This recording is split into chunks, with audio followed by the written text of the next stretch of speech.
he would have made 4 more postseasons. But his down years were 288, 291, 304. Those are his last 3 seasons. And I'll give you a couple names. As long as you're doing these, you mentioned this guy before, Steve Garvey. You can't make 10 All-Star teams and not go to the Hall of Fame. There's got to be some type of rule against that. Apparently you can. Yeah, apparently you can. And I'll throw one more. We could do this all at one shot.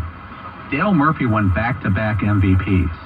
If he did that in football, he'd probably be first ballot. He almost had. I think if he ended up with 450 home runs, he was like 398. I think. Ollie, what? You're right. It's 398, but there's no difference. He was the same guy. I know, and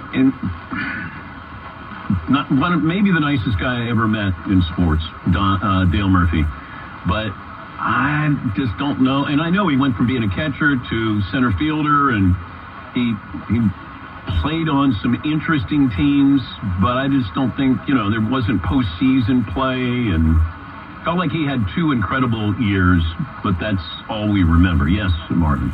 Yeah, we got to fight for some of these guys because we're getting away from the compiling, getting into the Hall of Fame, to how great were you at the peak of your powers, a la Kurt Warner and Terrell Davis. So how great were you? Steve Garvey should be in the Hall of Fame. He should be. I mean, you played for the Dodgers. I think he was a very good postseason player. 10 All-Star appearances. This isn't the Pro Bowl. This is 10 All-Star appearances.